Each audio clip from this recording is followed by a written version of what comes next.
To give everybody, got about another minute.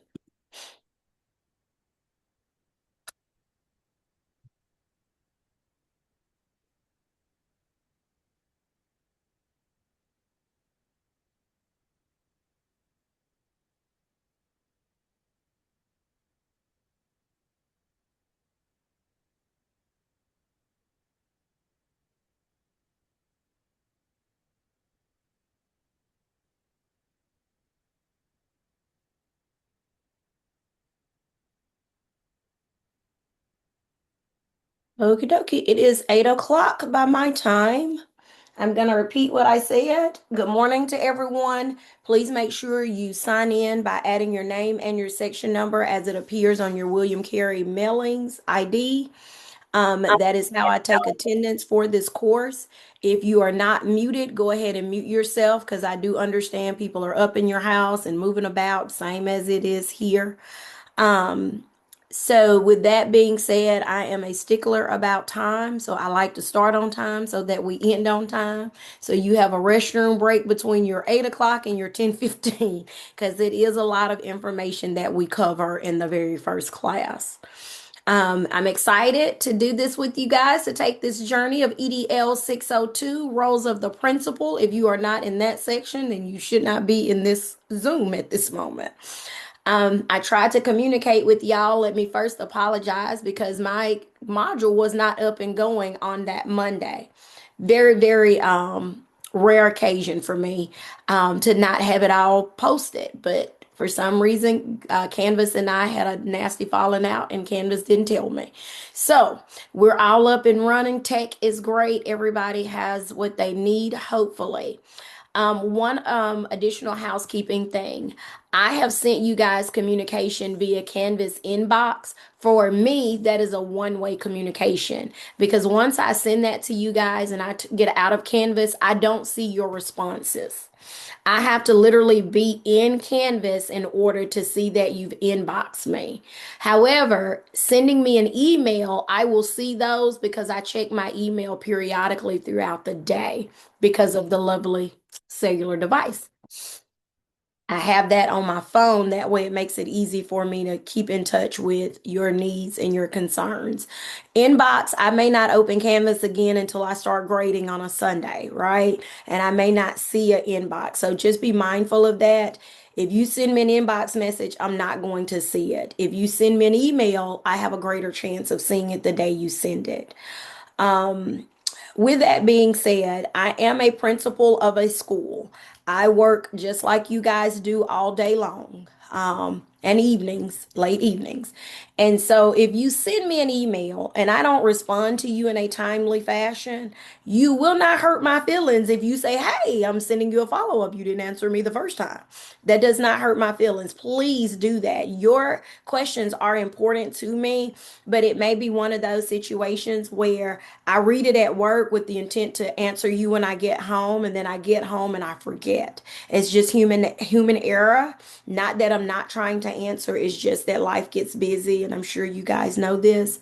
But do not feel like, oh, I don't need to email her again. No, you do. Again, principal, 62 people that I have at my building that I govern and have to answer their emails. Then I am the state representative for the Mississippi Association of Elementary School Administrators. Emails I have to answer to. And then I serve on the national level for the National Association of Elementary School Principals. And I serve on a commission for them. And those are emails I'm answering. And I'm not telling y'all all of this about me to say, oh, she's busy. No, it's just there's a lot of emails. That's the way people communicate. It's about like all the group me's that you are a part of as a mom. And it's like, which kid is it for? Which this? So please don't feel like you are overly sending me anything. Send it, send it, send it. That's my job is to answer you guys. One other housekeeping thing, please turn your cameras on. It is a virtual class. It's like sitting in class. I can see your face sitting in class. There are some points where we will get to interact, and I would love for y'all to interact back and forth. I am going to give out a whole bunch of information this morning. If any of it is confusing at the end, I do leave minutes there so we can just kind of chat about some things if you're confused about some things. Um, As of right now, do any of you guys have any questions that I need to address before we jump in? All right, hearing none, and you do have to unmute yourself to speak. The textbook for this course, hopefully y'all can see it. If you ordered one and it does not look like this, you have the wrong edition. You need the second edition. You need this book. If you have not gotten this book, I would tell you to Amazon it in that 2 day window. Everything you need for this class comes from this book. Everything, right? Don't Google it. It literally is your read, and you will end up reading this entire book. It will give you the information you need to do all of your written assignments. So if you don't have it, please get it. I am going to start by asking about going through the Canvas shell. Some of you guys are masters and pros at Canvas, some people are not. So I always like to start out by talking through what you can find and look for in your Canvas shell. So here's the problem. The thing with me and Zoom, it likes to share what it wants to share. So if we don't get it on the first try, just keep going. Oh, look at that. First try this time. All right, so this is what you see when you open up your Canvas. And all of the to-do items are on the right side, things that are due for you guys and the dates that they're due. And then on this left side is all the business. So you will go to your module section, and everything is broken up into weeks so that you can find it. Now, this is just handy dandy information for you guys. My syllabus is there. It has been updated, should be with the correct dates. And then the other thing you all will need is the cover page. All of your assignments that you turn in, with the exception of the video presentations, should have this handy dandy cover letter attached. I would tell you to go ahead and download it. It should be the first thing, and then everything thereafter, you start typing after that. But your first sheet should be this cover letter, and that's why it is a part of your things that are available to you here. Sorry, admitting people in. Then there's also some just good information for those of you who've just started back to college, APA style. That's the way you write at this level, and everything you will need. There's a reference guide for APA, just some how to avoid plagiarism, all of that, in-text citations, quotation, all of that is there for you as a handy dandy resource, as well as a direct link for the library. And that's if you need to find an article and things of that nature. But let me say this again, you won't need that for this course. Everything you need comes directly from your textbook. And I put this here just so that y'all know, when you're emailing me, it is 3 sections of this class. And even though y'all are all taking the same class, different people have different questions. It's easier for me to go in and pull your assignment or anything that you have when you tell me your section number, because there may be 3 Jills in each section, so it's like, tell me more so that I can get right to answering your question as easily and quickly as possible, because I know you guys work every day and you really need your answers when you need them. You will go through all of your mentor agreement forms and all of that with Dr. Poole. Oh no, Dr. Pazant, I think, is doing that. At 10:15 this morning, you guys will get all of that information. Anytime you have a question about the mentor agreement forms, please send those questions to your chair, whoever your advisor is. I only teach this course. I don't know a lot about the other things that go on behind the scenes, because I serve as an adjunct professor, which means I'm teaching you this course and I am in my home. I live in Madison County. I'm not in Hattiesburg, right? So send your questions to the people who actually can help you in a quick time frame. Your clinical practice module is set up. You guys again will meet with them this morning at 10:15, and they'll go through all of your needs for that particular section of class. And that the Zoom link to attend that meeting is there in that section. Now, week one, that's where we are currently for this class.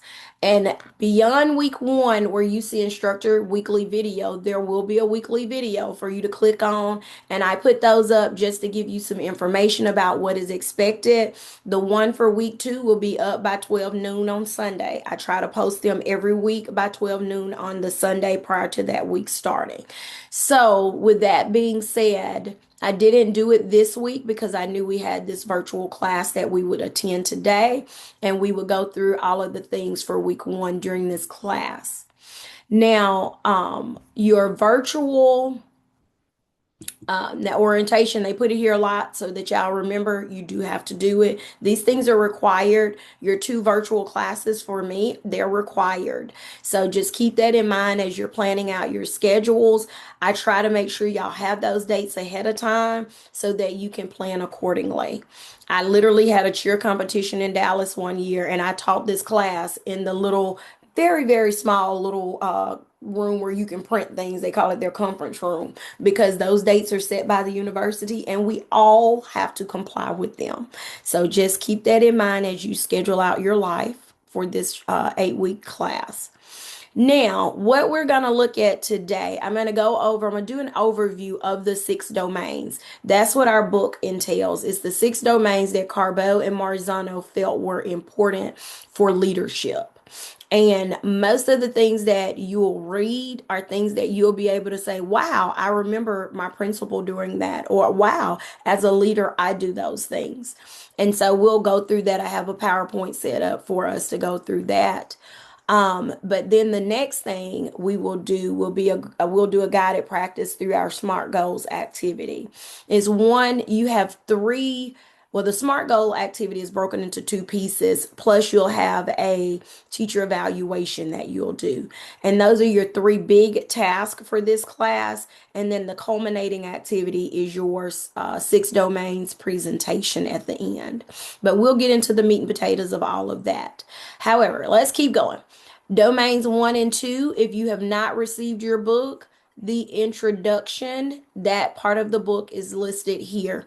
It has been uploaded. So if you don't have a book, you can click this link, read the pages so that you are able to do your Dropbox for the video presentation of summary and reflection of the introduction. You'll be able to do that if you don't have a book. Discussion 1 is just getting to know your classmates, making sure you talk about yourself and then you answer, or you respond, is not answer, you respond to 2 classmates. That's how you get the full 15 points. And then this video presentation, I am going to click on that so we can just kind of go through this a little bit. So you are not going to present on all 6 of the domains. You're basically saying, I got an introduction read. I know what the 6 domains are, and I'm excited to read and learn more about them.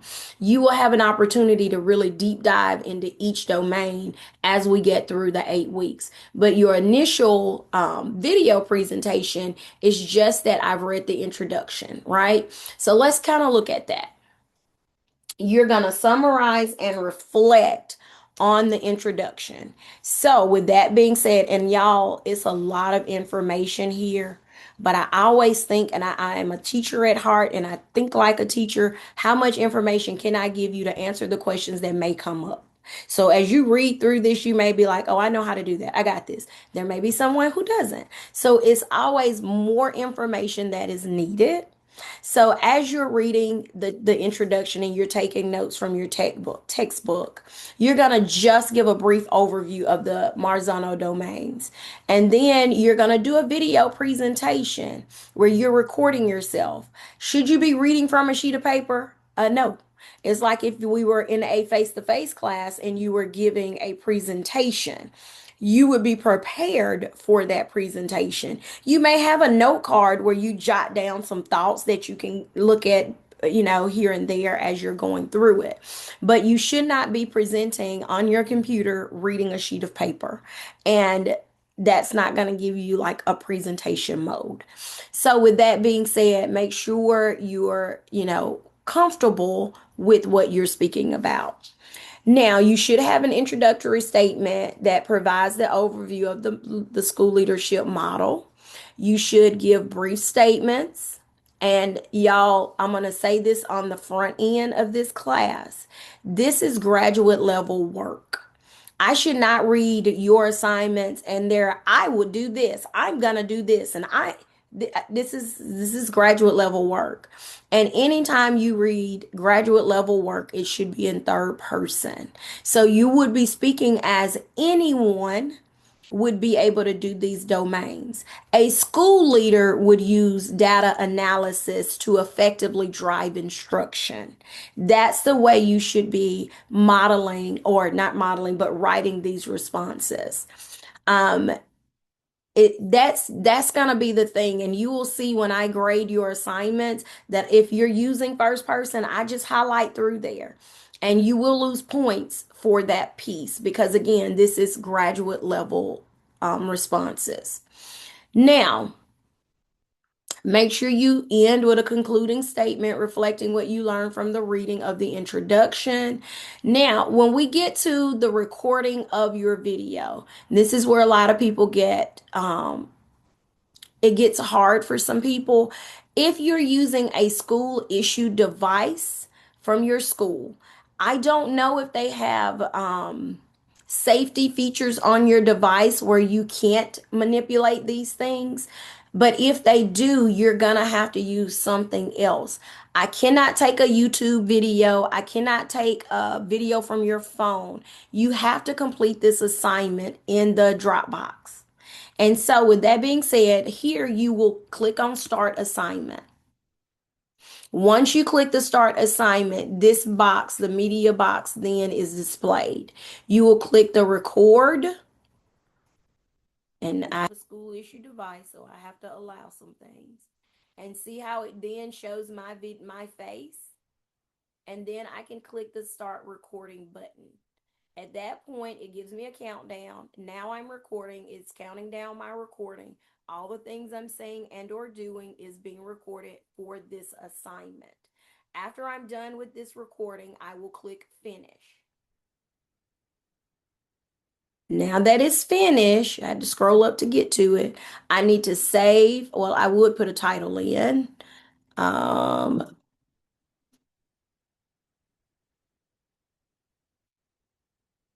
and then I have to save it. And now it is ready for me to click submit. Once you click the submit assignment, it's done. It's done. Well, what if I hate this assignment and I want to redo it? You have the right to go back and redo it. What I see is the last attempt, and you see how it says new attempt here on the screen.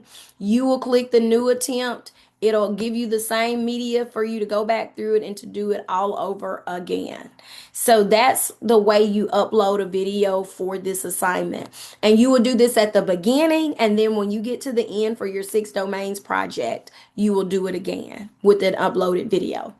Now, every assignment has a rubric in the Dropbox. I tried my hardest to stay very true to this rubric. I will grade based off of this rubric every time. So if you're critiquing yourself prior to your upload, all you have to do is go through the rubric and say, did I do this? Check. There's my 15 points. Did I do this? Yes. Check. That's my 15 points. And so on and so forth to get a total of your 50 points. Because I do, again, grade directly to this rubric.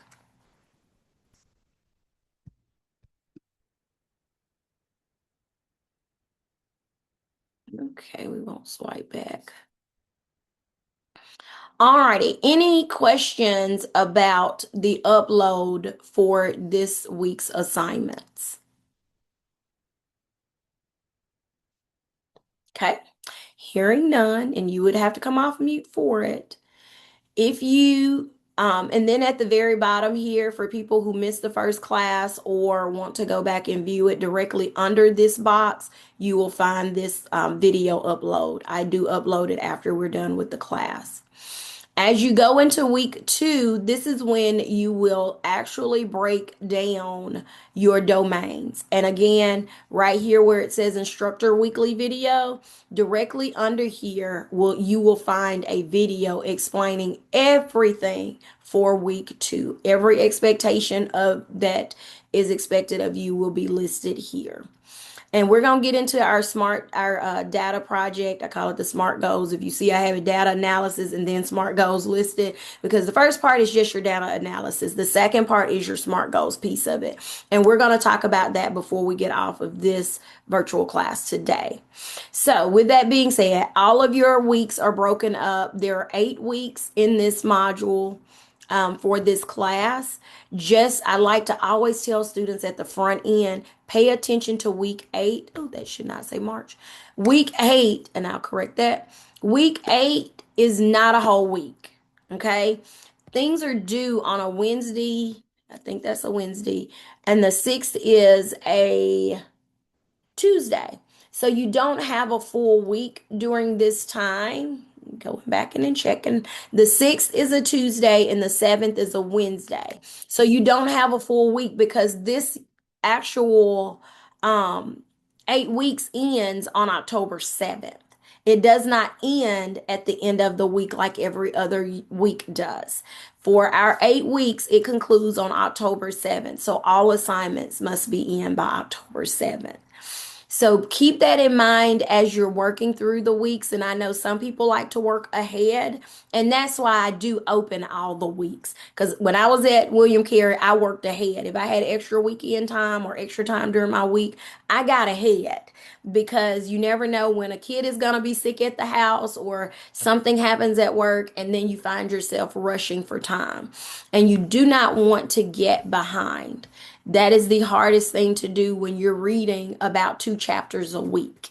That's the way this class set up because when you get to week 2, you're reading chapters 1 and 2 to get your papers done for this particular part. And then the next week is 2 chapters, and then the next week is 2 chapters. So you're literally reading this book within a 3 to 4 weeks span. So be careful with your time.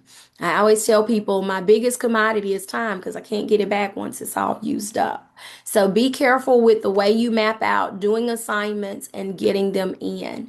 Now, will I take an assignment if it's late? Yes. Please don't ever not do the assignment because not doing it is a 0. Turning it in late is points deducted on your attendance. So please, if you find yourself in a crunch, shoot me an email and say, Dr. Cockrell, I'm going to get this assignment to you. It's just going to be late. And I'm going to say, okay, thank you. I'll grade it when it's in. Because I would rather you turn it in and get the points for doing the assignment. The way that these modules are set up, I will grade it. I'm going to grade it as if it's turned in on time. But when I do your attendance per week, I do your attendance based off when you turn assignments in. So let's go back through that. I know that was a lot. You have 2 virtual classes that you must attend. You're either present or absent. There's no wiggle room in the middle for your virtual classes. I don't know the formula for attendance, but it is a difficult little formula because if you're absent in these 2 virtual classes, it literally takes your grade down by a letter grade. So that formula is done through William Carey. So please, that's why I tell you guys on the front end, please be present for your 2 virtual classes. It is vital for your grade. Now, the other part of it is every time you don't turn an assignment in, I want y'all to understand. If I go through it on Monday, that's my normal practice is that I go through it and I'm not going through it to grade it on Monday, but I go through to make sure everybody has turned it in. And if it's not turned in, I will enter a 0. And that is a placeholder for me to know this person didn't turn this assignment in. And so when we get to the very end of this class, if you have zeros in, that burden is on you to get those assignments done, right? It's not, that's just being at a graduate level. You have to make sure you get things submitted. Now, I am really good about going back and sending you an email and saying, hey, domains 1 and 2, week of the first week, I did not receive an assignment for you. Please get that turned in. I'm only going to send that one time. If you decide not to get it done, that's your zero. You wanted it, you earned it. I'm over it, right? At this level, we got to be good stewards of our time and have good work ethic. So just be mindful of not getting behind. Attendance. So after I mark it as a zero in the attendance portal, I put in absent. When you turn it in, your absence then turns to late. So the points are different from an absence to a late. So you prefer it being late than to not turn it in. Because that to me is a double whammy. You get hit on the attendance end and you get hit on the content end of the assignment. Any questions about that? Again, I know that is a lot, but I like to tell people that in this first virtual meeting so that there are no surprises. Okay. Hearing none, I'm going to now shift us over to the domains and we'll have a quick overview of all of the different domains.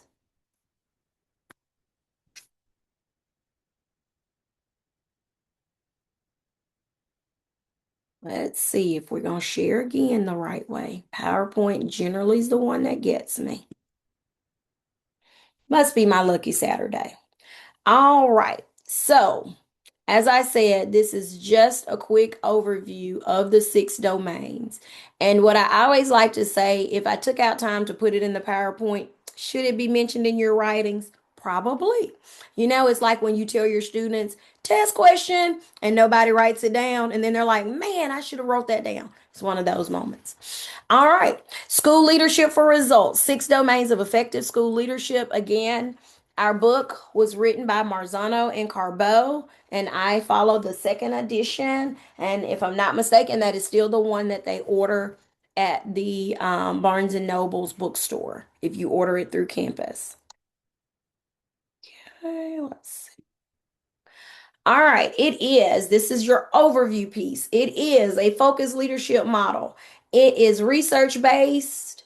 It is 6 domains that directly influence principals. It has a strong connection to student achievement and it supports continuous school improvement. All buzzwords if you've ever spent time in leadership in your buildings or, in any format. Domain 1 focuses on your data piece. So if you're at school, you got to be a data driven focus, right? Because that's how we affect student achievement. It's good to use multiple data sources, but don't overwhelm people. Too many data sources, sometimes you don't know whether you're coming or going. You have to set measurable achievement goals, monitor your progress regularly, and then adjust your instruction based on your results from your data. Domain 2 jumps into our guaranteed and viable curriculum, which clearly identifies the essential standards. Everyone in Mississippi follows the Mississippi College and Career Readiness Standards. Doesn't matter which HQIM you use, you still should be following the Mississippi College and Career Readiness Standards. It allocates sufficient instructional time. This is the piece for me as a brand new principal that I walked in and I'm like, where are we spending our time? Again, y'all, I'm a time person. I know exactly the number of minutes it takes to do most things in my life. And it's because you can't get it back. So you as an instructional leader, you need to know, are the announcements that are being read interrupting math? Those kids can't get back focused, right? So making sure you allocate your instructional time most effectively. Ensure consistency across classrooms. You shouldn't have parents saying, "Oh my gosh, I need to be in Dr. Cockrell's class. Please don't put me in, this class." That means there's not consistency in your building. There has to be an issue there with the curriculum. And then you want to eliminate gaps and redundancies. Those pre-tests sometimes are feeling like a waste of time, but it also gives you a gain in time because why are we teaching a standard that the kids come to us very strong in? Domain two, you have to ensure that the written curriculum is actually taught into class in your classrooms. You're monitoring instructional alignment to essential standards. You're protecting instructional time for core content, and you're supporting teachers in delivering consistent, high quality instruction. Um, as we rotate into domain three, this is where we get into continuous development of teachers and staff. And this one right here, I always love it just because we talk about continuous development of our teachers and staff. If you are the instructional leader and you have no money to send them to all these lovely PDs across the state, what do? Then you become the instructional leader that you're supposed to be. And you have to provide effective teaching practices to make sure everyone in your building knows what that is. They know what that looks like.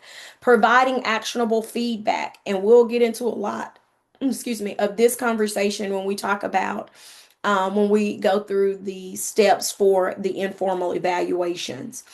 And then you want to align instruction to standards and then promote a professional learning community. And most schools do PLCs. So if you have that opportunity as an instructional leader, that's your role. You're going to make sure that the curriculum is being taught with a depth of knowledge that is efficient and appropriate for the students in your building. Domain four, this is your community of care and collaboration. You have to care. I always say that if the principal doesn't care, there's never going to be any collaboration. And you do that by building a collaborative culture. Sometimes teachers want to go in their rooms, close the door, teach in silos. That's not the education of now. Right? With social media and parent group me's and all of these things, we have to collaborate because guess what? The parents are collaborating and they know when your teachers aren't teaching to the level or the rigor that another teacher is on that hall. So using your PLCs effectively to encourage shared responsibility that promotes the trust, promotes communication, making sure your teachers get to a point of collaboration where they can say, hey, I'm teaching this content today and I'm not comfortable. What are you doing in your class to help kids gain the momentum and the knowledge that they need? As a principal, as a leader, you have to be able to come into those PLCs and build that level of comfort so that your community and your staff, and now when I say community of care, I'm thinking about the community of care and your staff, that they have that feeling of care that they can collaborate in a vulnerable way. So, moving on, building that safe, supportive, and caring school environment, that community of care that even lends itself to your families, because you want to foster strong relationships among the staff, amongst the students, as well as your families, and then your general community, because a lot of time our community partners with us so that we can do all those fun things within our schools. You want to encourage collaboration, which is focused on student learning. That's the piece that a lot of people miss. I'm not focused on the fact that your data is not as great as the person beside you. I'm focused on the data that is encouraging student learning. It's not about you. Take your personal feelings, put them up for today. In this data meeting, we're talking about student learning. What can we do as a collaborative team to help strengthen you? That is always the conversation with staff when you want to build a community of care. And you want to promote shared responsibility for student success, that collective teacher efficacy. You want to build that. That's what domain four is lending itself to. Now, domain five, it speaks to your core values as a leader. And I always say this part to this group of students.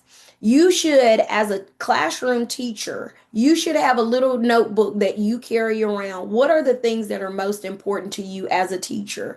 Because believe it or not, as a leader, those things become your core values. So you want to be able to establish a shared belief that guide decisions and actions. You want to align your staff behavior to an agreed upon value.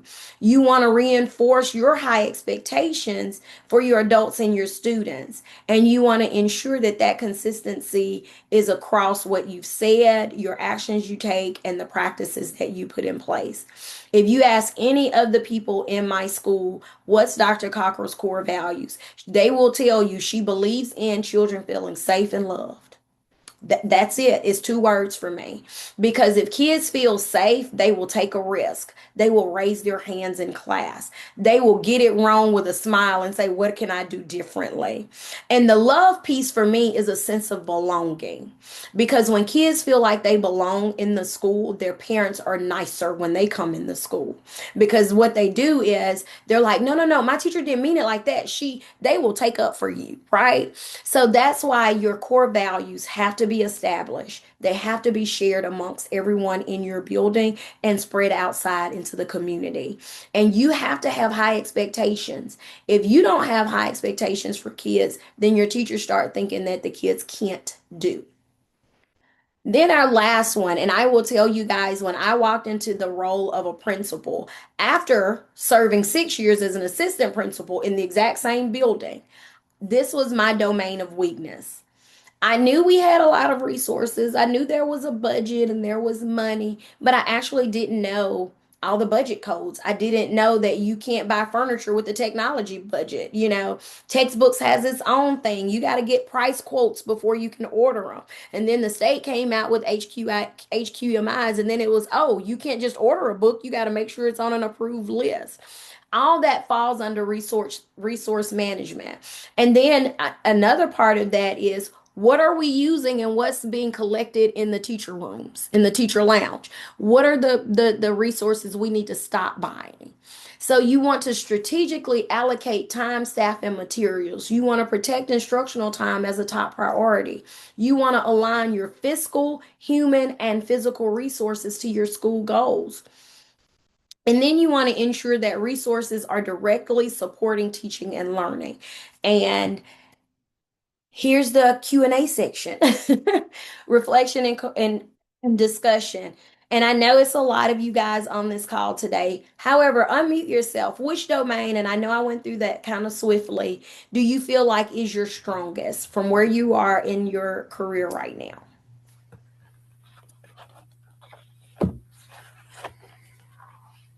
Hi, I'm Tiffany. I feel like we're supposed to share, right?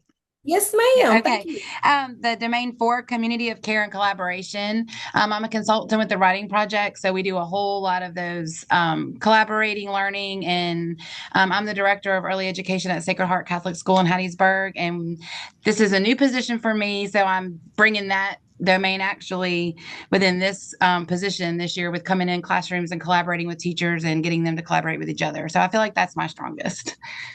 Good, good. And always lend yourself to your strong ones. So when you get to the ones you have to grow in, you can grow. I love that. Anyone else would like to share? Thank you, Tiffany.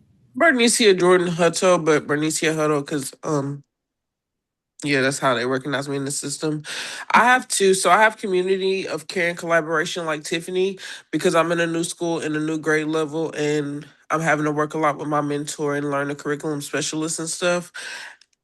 New subject as well. And then number five, core values, because mine have always been the same, even when I was in student teaching, which is the Gandhi quote, be the change you wish to see in the world.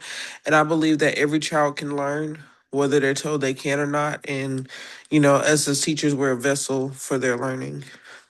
I would agree 100%. Every child can learn. And then if I hear a teacher say they cannot, they already know you've gone too far and stayed too long.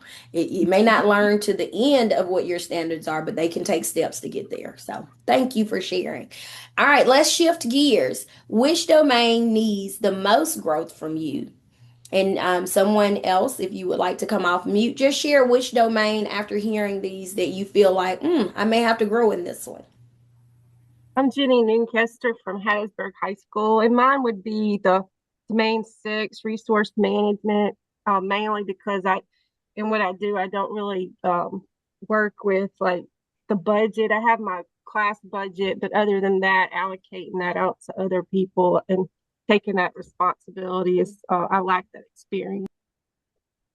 Thank you, Jenny. You're like me. It's like if you're not working in it, you just don't know it. So thank you for sharing. Anyone else? I'm Anthemina Walker, and I'm from Bay Spring Middle School. And I would have to say that Domain Six, resource management, would be the one that I need most growth in because I am not a technology person. I'm trying to grow in that area. And school budgeting, I just have to get familiar with it and, work with it a little more. But that's the domain that I need more growth in. Thank you for sharing. And it is the one that when you get it wrong, they send it back to you where it says, no, we denied your request. And then you're looking like, but why? So you will learn quickly. Now, I'm going to skip question 3 and go to 4. How do the domains in just what you've listened to and you've read the introductions, and some of y'all are overachievers, you probably read the whole book already. Tell me, how do you feel like the domains work together?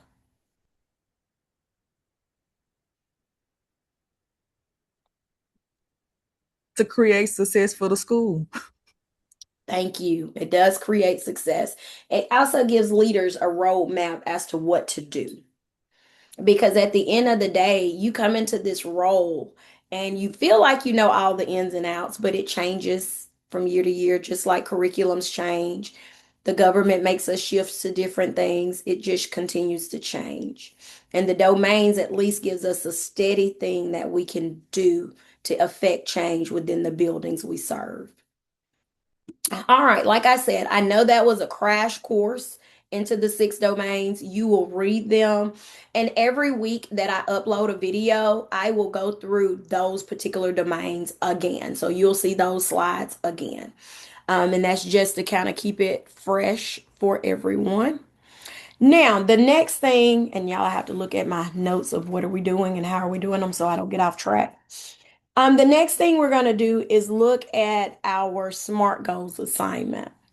And so, with that being said, y'all bear with me for a minute because I got to shift to a different screen so that y'all will see the actual SMART goals. Don't need that. Just a minute. I have to close out a couple of these different tabs. Y'all's computer may be a little bit different from mine. Zoom with me, if it's too much going on, my computer gets mad. Okay, that's what I'm looking for. Okay, so what we'll do is I'm going to go back to the module first, and we're going to look at it in Canvas one more time. And then I'm going to show you guys a couple of examples. So the first part of your data project is due on September 20th. And I'm giving you a little bit of time with it, primarily because you have to find the data you need for this assignment. So, and this is going to be in your week 5. We will have a virtual class that week on that Saturday, September 19th. But by then you should have this kind of at a point where you're ready to roll with it. But anyway, moving on. This assignment requires you to use benchmark data, right? And for some of you guys who are in tested subject areas, it's like, oh, cool, I got that. I got that from the prior years to now. But for those of you guys who are not in a tested subject area, it will require you to work with your school test coordinator, your principal, or your district test coordinator. It just depends on how your district and your school is made up. If you are in a school that does not have any tested subjects, you will need to reach out to your district. I like to tell y'all this on the front end because I got a bad review last over the summer because the person didn't get data. It wasn't my fault. But I'll take the encouragement and the feedback. And so the feedback I'm giving you from that is please start working on this now, right? Please work on this now. And you will need the data because I ask that you upload that data with your first submission in the week 5. So let me click the Dropbox. And this is going to fill out of order. So write your questions down because I'm going to ask if you have any questions. So you can ask the questions you have because, again, this is one of your bigger projects. It's worth 75 points. And then part 2 is worth 100 points. They're easy grades if you follow the directions.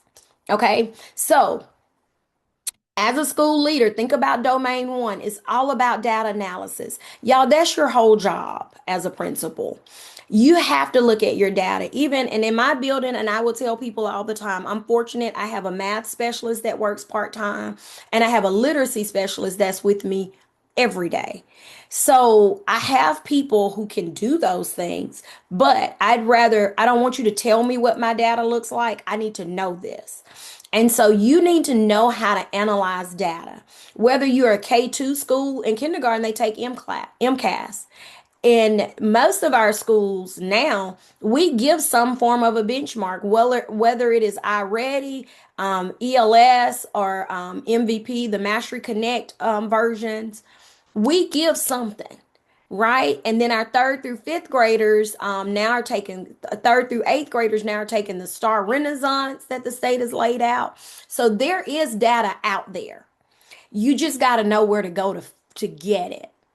If you're in a high school, there's the Algebra 1 test, the English 2 test, the biology test. They took the history test away. I mean, there is data out there. So don't think, well, I'm not in a tested subject area. I don't have data. You're going to have to go fish and find it, right?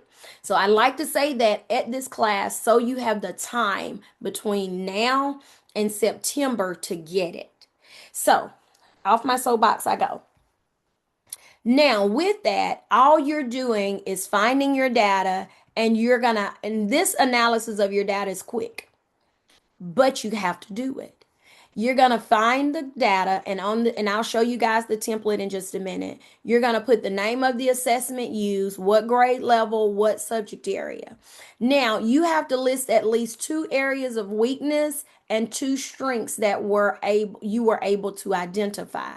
And then you're going to identify an area of focus that you will use to complete part 2 of your SMART goals and implementation plan. And this is just jargon now. When I show you the templates, you'll get a better understanding.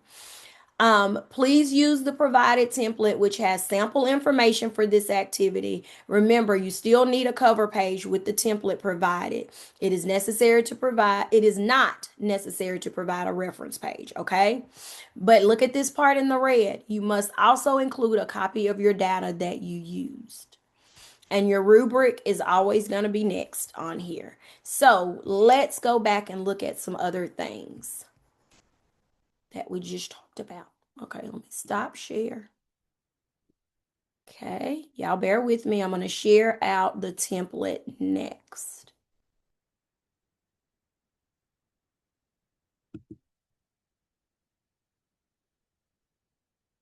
I think this is the right one.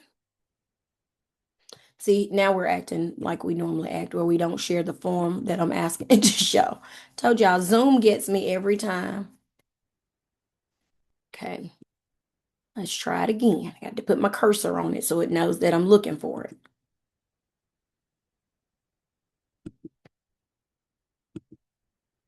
There we go. Got to put your cursor on it. It's got to say, hey, I'm looking for you. So I've cleaned my template up. I've deleted all the extra that you're going to see in the module. In the module, it has all these different things, but I've cleaned this up. This is all for part 1. This is all you have to turn in. You collect data, benchmark data. So when I say benchmark data, I am not talking about a summative assessment that you've given in class. Benchmark data, all of 3rd grade gave this exact same assessment, right? That's benchmark data. So it could be your iReady, your mid-year benchmark, ELS, whatever y'all use in your school. It could be, I don't use end of year map anymore, only because DRC does not give you the analysis report. Questar used to give an item analysis, but DRC has yet to do that. So you can't use it. And so you have to use benchmark data. Alrighty, so on here, on this template, all I need from you is what test was it? What grade level was it? What subject area was it? And then here I need the 2 greatest areas of concern or weakness. But here's what I don't want to see.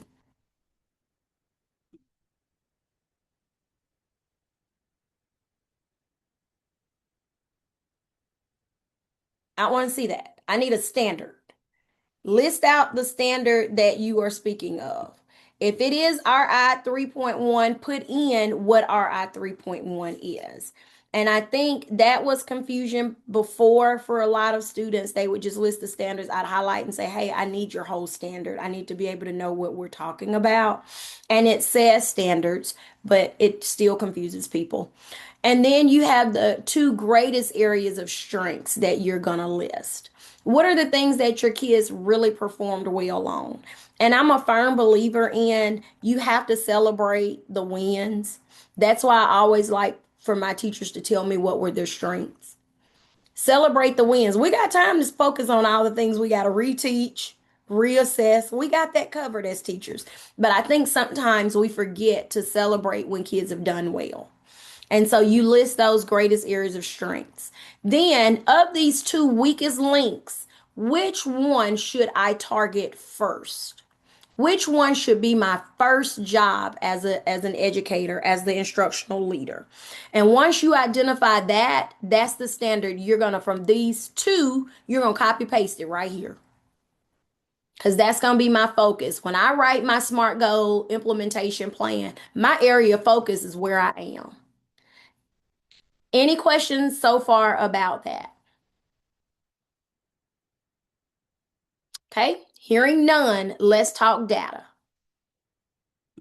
I have a couple of different examples of data that I would like to share with you guys because, again, that has always been the big area of concern for a lot of people. I am going to start with MVP or Mastery Connect. We call it MVP in my district, so y'all will hear me say MVP, but it's through Mastery Connect.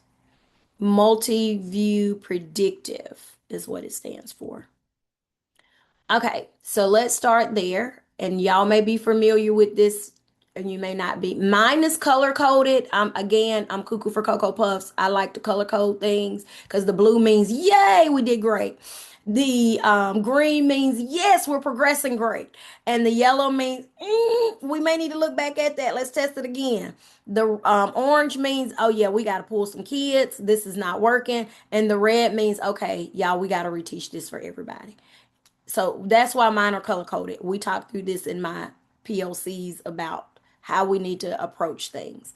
And I've manipulated this a lot because I like Excel. I've taken all of like these are the item numbers, but I like all of my things grouped by standards. So these are all the items that were for this standard and how the school performed on it as a whole. So I don't know if y'all do that in your schools with your Mastery Connect MVP's data, but that's why mine looks like this. Yours may just be black and white, a sheet, you know. So just know that's why mine looks like this. Anyway, you would go through this and look through where are the weaknesses in the data. And if I were looking at this, I would pinpoint this little area here. However, here's my issue with this is that it was only one item. So is that really true data to analyze? For me, it's not because it was one question. But if it were a group of items, I would pick the lowest of these, and that would be my two greatest weaknesses. Now, for me, even though this number isn't as less as this number, I have a grouping of RI 5.1. So for my school, this is a weakness because they had 1, 2, 3, 4, 5 opportunities to show mastery and they didn't. So I would have RI 5.1 listed as an area of weakness because it's the lowest grouping. Now, can I pick one of these for my secondary area of weakness? 100%. Because what I have my teachers do is look at each of these standards. Have we taught these standards in depth? Why didn't they get that one correct? And we would identify the standard in this grouping that we taught in depth. And we would be like, okay, this is where we need to focus. And it may not be that it's the standard itself. It may be the text was hard. So we need to give them some more complex text to evaluate, to annotate, to make sure they understand. Science text can be hard. Is it a vocabulary issue? Is it a comprehension, I don't understand what they're speaking about in this article. How do we annotate the text that we can comprehend it in order to answer the questions? So, with all of that being said, that's what you do when you analyze the data. And I know for y'all, you're like, we know this because we've been doing this. So please don't think I'm saying you don't. It's just going through it. Okay, so that is what MVP benchmark data looks like. And for me, again, I have the data of the school. This would have been my whole fifth grade class. I mean, like all of them. All 9 teachers plus SPED is in here for this data. Now, I am sharing data that was provided by other students who have taken this course because I do not use iReady or ELS. So I'm sharing data that was used prior to y'all coming. So let me find. That's not right. Okay, here's the iReady. So for those of you guys who give iReady, and this one was interesting because I had a student who really helped me understand more of iReady data because I don't give iReady.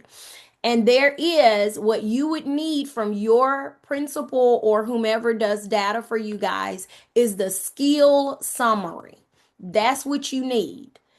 It's very specific because the skill summary gives you the standards and it gives you where they fall in terms of how many they need to get correct. And the way this student explained it to me was that this was the number of questions, you get it right or you get it wrong, and this was their percentage on this particular standard. So that way, he was able to take these standards together and say, okay, this one's 54%. And he went through this and came up with which was the lowest or the area of weakness for his students and the areas of strength for his students. And he went through all of that and then submitted it that way. So for those of you guys who use iReady, make sure you ask for a skills summary report. Dr. Crockle, Yes, ma'am. Crockwell. I'm sorry if I mispronounced it. All That's right. My school uses iReady too, and the explanation you gave is not the explanation that I've ever heard. Um, with well. that document, I thought that the green represented how many students actually got it right, not the Oh, and question that 54 was got it wrong. given. Right. Oh, it's not good. Well, and I may be selling you wrong. Like I said, a student explained it to me and I may have gotten that wrong. I don't know. But that's how I remembered him stating it to me when he submitted this. But all the data he went through with me, this was the closest thing he could find in iReady that broke down the standards. So if that your definition, if that's the way it is, one or 2 out of 54, the percentage would look different. I just know he took these numbers and on the side he gave me percentages. Does that make sense? Yes, ma'am.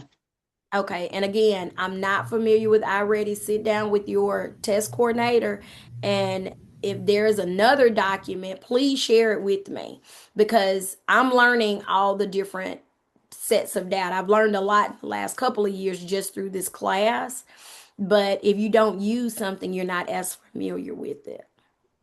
Dr. Cockrell, there Mm-hmm. is another report in already Mm-hmm. that does an overall placement, and then it also gives you by domain. It's color coded by domain versus the Mississippi Standards report. That might be a little bit more helpful if you use iReady too. Well, I need Mississippi standards because that's what we use as a state. I think I know the one you're talking about. It has the bar graph going across. Hmm. Hmm. Well, it doesn't tell you how well they did on standards. And a data talk is not about how well kids did. Data talks are how well they did on the Mississippi College and Career Readiness Standards. So share that document with me and I can give you a thumbs up if it works. But the thing that you will need is something with your standards listed and mastery on Okay. the standards. So, but if you have a question about it, please email me the document. I'll look through it and I'll let you know if it's usable or not. Okay, thank you. I have a So question oh, go ahead. regarding Sorry. I know you mentioned the STAR assessment, and I know this year, third through eighth grade is having to take the STAR assessment. I'm not familiar with it, but I was wondering if it comes with an item analysis once the students have completed it. It So, does.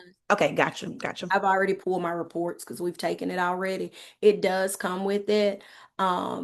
Some schools use NWEA MAP. It comes with the standards as well. Um, whatever you guys use as a school, if that's something you're using, send me the report you're wanting to use, and I will look at it and let you know if it's a good item analysis. Okay.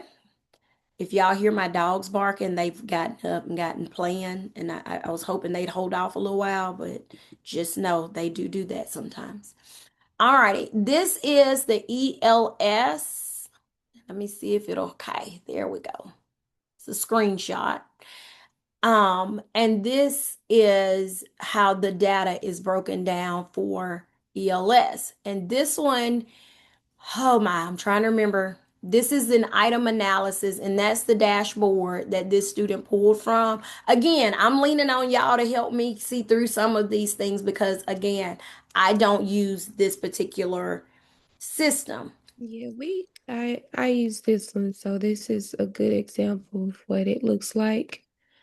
Um, there's another one that breaks it down a little bit more. It actually puts the number where it shows you the number, the standard, and it shows you the students and their percentages on the Okay. bottom. So you could definitely kind of scroll down the middle.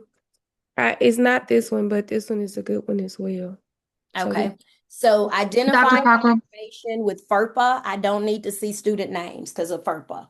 Dr. I Cockrell, have an educational right to know their data. So I think this is why the student, an item analysis is what I asked for. So that's why the student shared this one with me. Dr. Cockrell. Hmm. I just posted in the chat what the green check mark, the clear check mark, and the X stand for on the key. So Okay. it can help understand what that means. Okay. And it was up there in that box. I should have just read it on the actual form. And again, this was a few semesters back, so could have my information all wrong anyway. So this is the ELS data point, and and again, this one requires you to do a little work as well, because if these things are not all together, because they're by item, you would have to put them together to see exactly what the kid scored on that particular standard to identify the weakness or the strengths. So this report does work because it is the standards listed and it gives a percentage. So that is the third one. I don't, like I said, Star Renaissance is new, so I don't have a clip of that yet, primarily because it's new. And we've looked at the data. I didn't think to make a copy of it for y'all today. But if you guys are using that within your district, you can um, upload that or take a screenshot and send me a picture and I'll look at it and let you know. The biggest thing for me with your data is that it shows Mississippi College and Career Readiness Standards and a percent correct, right? You got to know exactly how they're scoring in order to say it's a strength or a weakness. Okay? Any questions about that? Thank you, Meredith. Yes, that's the box that was in the corner. I noticed that as I was talking with y'all. Oh, I So we're have just one other question. Mhm. As far as the breakdown of the data, does it need to be broken down by teacher like you had it, even though the names are taken off? Or can it be done grade level? Oh no, grade level is fine. If you do Okay. it grade level, it's fine. Oh, okay. And if you only have access to your class, that's okay, right? But you just don't my big thing is being able to see that they are state standards and that it is a good sampling of children that you're looking at. I don't need kids' names again, FERPA is real. And then the third thing is that you have identified the strengths and the weaknesses, and you're listing those with the standards. And if there are any questions, please shoot me an email with a copy of the data, and I will let you know if it's workable or not. And giving you a heads up to get it done, like you have time to work through all of that. Do not wait till the last minute and turn something in, because if you don't upload your data, you lose points. If it's not sufficient data, I'm going to zero it out and tell you must resubmit. So just know that's what comes next. I have a question. I'm an inclusion teacher right now, and I do fifth and third grade. Can I just choose a grade level and give the data for that? Mm-hmm. Okay, Yes, thank ma'am, you you. can. All right. I have a question. Yes, ma'am. Is it appropriate to use last year's data? We won't have a benchmark until September 25th. Yes, ma'am. Okay, That thank is you. completely appropriate. Okay, let's see. I've lost a page.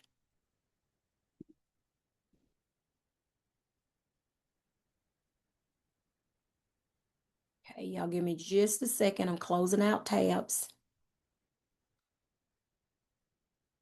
So, I did that rather quickly. I'm shocked.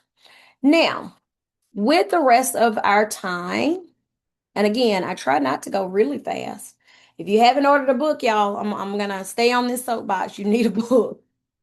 And if you get to a point where your book does not come and you need the chapters, send me an email, because I do have a saved section of the book, a couple of chapters. I can't drop them in the Canvas module because that is copyright infringement, and I am not going to jail for certain things. So you just make sure, if you need it, send me an email, and I can then send it to you as a helper. Um, Trying to make sure I didn't miss anything. I think that is all I have. When we meet for our second class in September, when we meet, I will go through part 2 of your data assignment, and I will go through your informal mock teacher evaluation, which is not due until September 27th. Right now, what you guys need to just work on is making sure you're reading the text, you're reading for understanding, and you're getting your papers submitted. Let's see. I don't want to leave anything important out. Yes, that you're reading your chapters, because the next 3 weeks are the heaviest with you getting your domains read, and you do the written assignment. The one thing I did not address for this, and I wanted to make sure I mentioned, I don't want a 12-page dissertation. I do not. I have 37 of you guys that I have to grade written papers for. So in here, I have listed, no, do not exceed 4 pages. That's including the cover and reference page. So for each question, you're only writing 1 page, right? 1 page.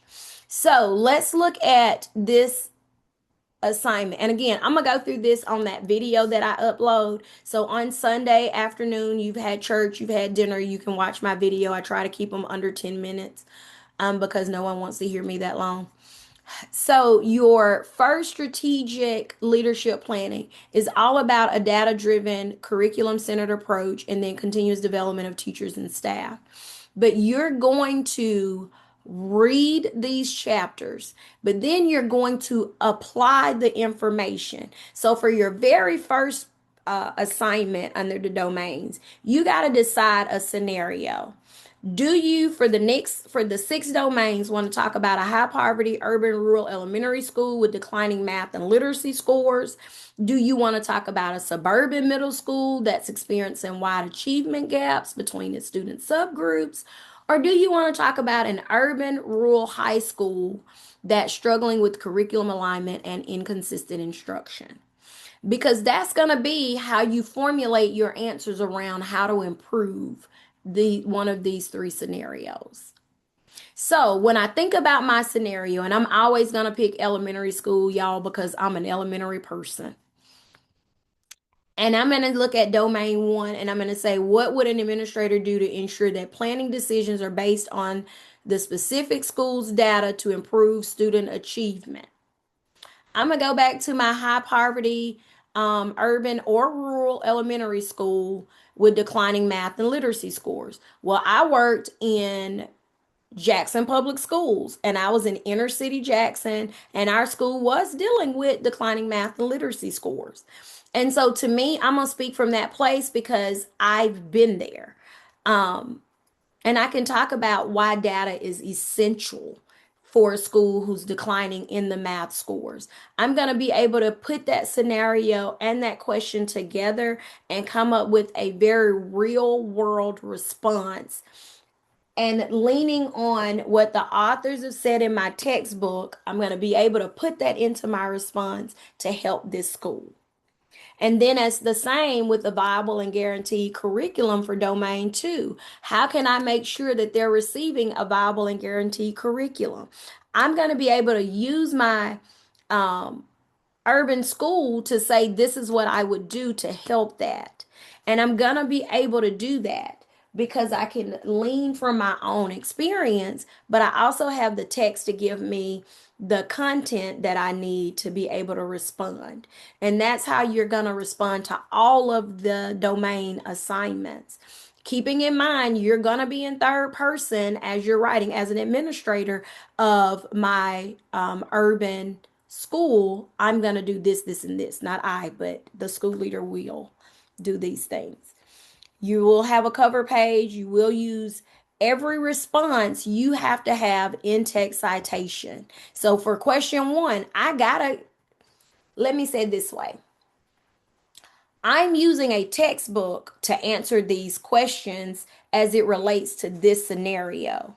It is not my information, so I have to give credit to the authors of the book.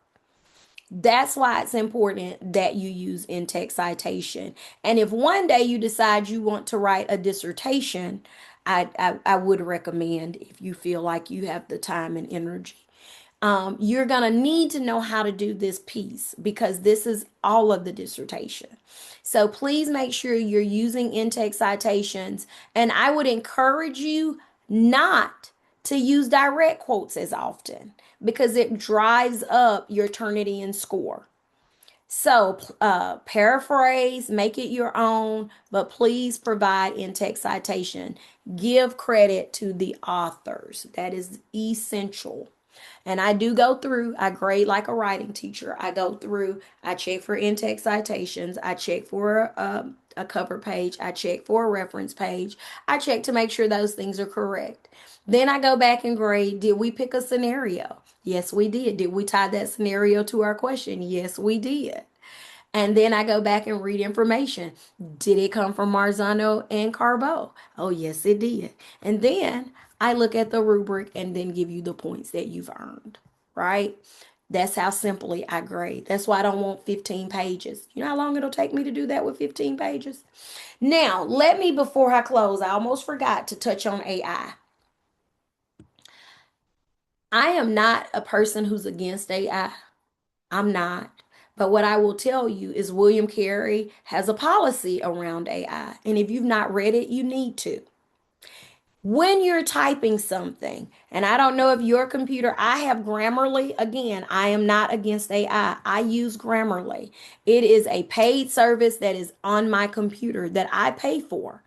Because for one, I send lots of communication out within all the different things that I do in this world, and I don't ever want to send something out that is not polished.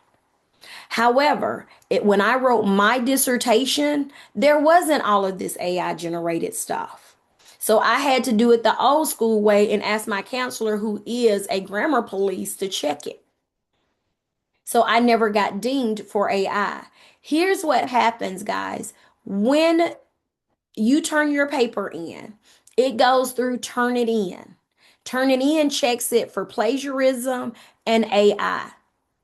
When I look at my Turnitin scores and yours shows Anything above a 30% AI generated, I put in a zero and I leave you a lovely message followed by an email that says, your paper shows AI generated content at 66%. Please resubmit. I can't argue with you about whether you used AI or not because I wasn't there when you sat down and wrote your paper. What I can share with you is if you have Microsoft Office 365, every time you hover over something and it tells you to add something and you click it, your computer picks that up as AI. Your paper picks that up as AI. If you see the comment given by Microsoft 365 and you say, oh, I need to change that because it's telling me to, and you delete it and you retype it, it does not pick it up as quickly. Anytime we click something and it automatically fixes it, it leaves what do they call it? An AI fingerprint.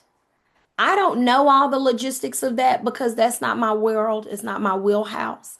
What I can tell you is if it picks up AI above a certain percentage, I will send it back to you. If your paper is 50% or more AI generated, I am not going to grade it because that means somebody else did half of your paper for you. And I've had students email me and say, I didn't use AI, Dr. Cockrell. I promise you, this is my paper. I can show you how I worked on it. I'm sorry. It's a computer program. And do computers mess up? Yes, they mess up all the time. But my comment to you is to be very careful when you allow your computer to make edits for you. That is the AI footprint or fingerprint or whatever they're calling it these days that Turnitin picks up. So just remember that I am not a punitive professor. I'm not. I know that life happens.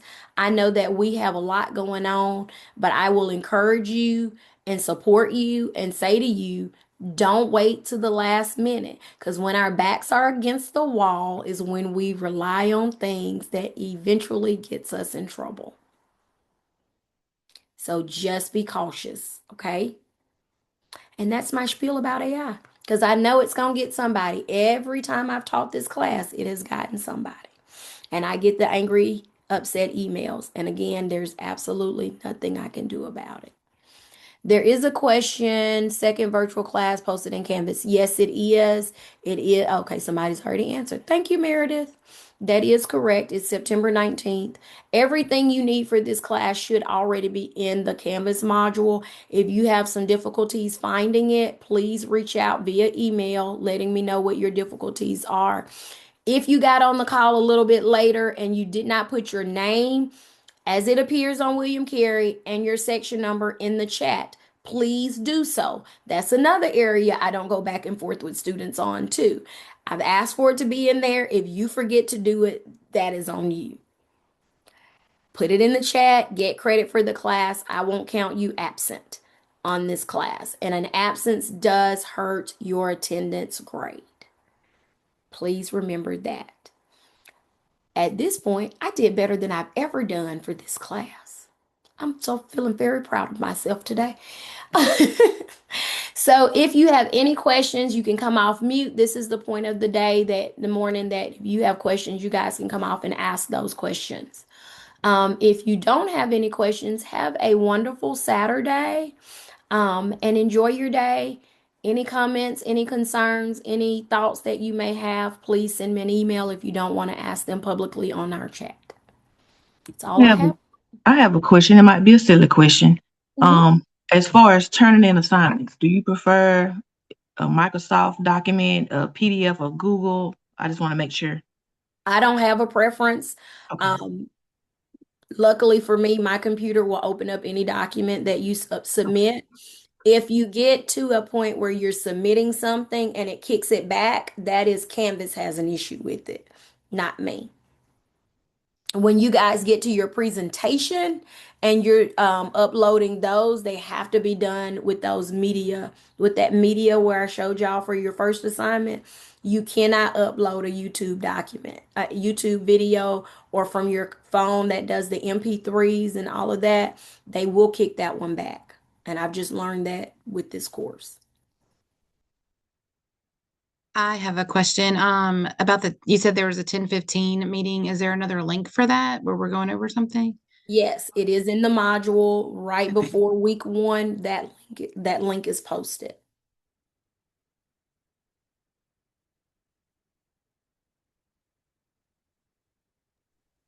I have a quick question. On that domain assignment you were just talking about, is that going to be but one paper for both questions, so that 4 pages?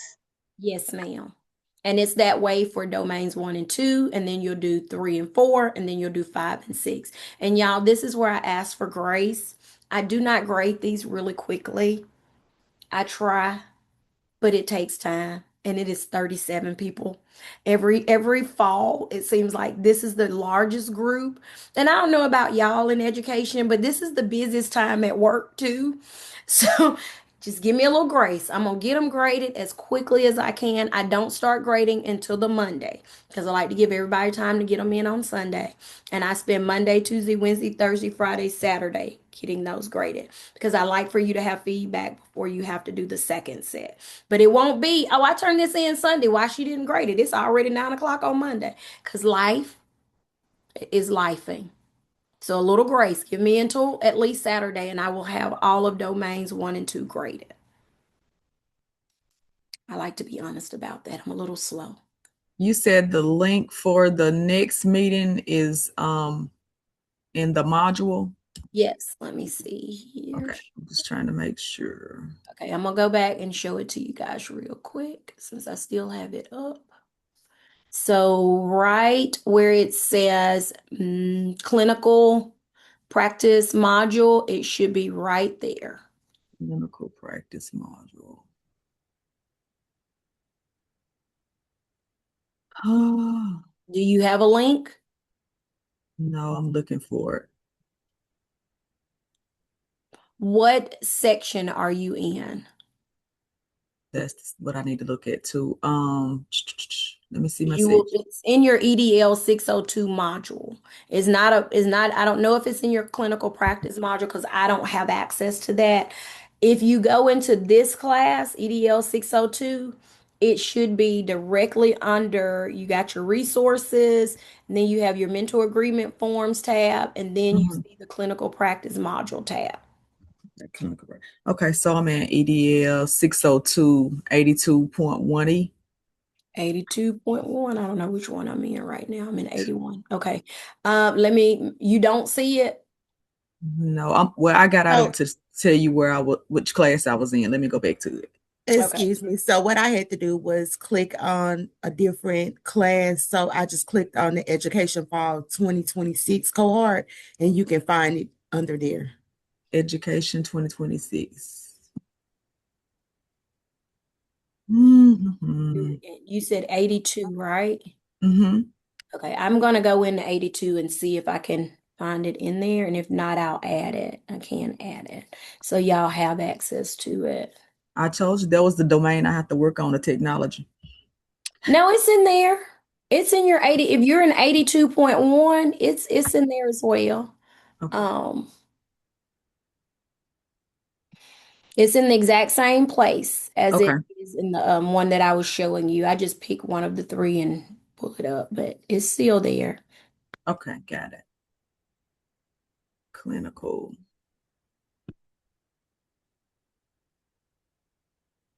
All right, guys. Any other questions? Got it. All right. For our assignment that's due tomorrow, is it just the video is that all we need is the video, or do we need like any type of paper with that? Nope, just your video, and then you do the discussion part. That's it.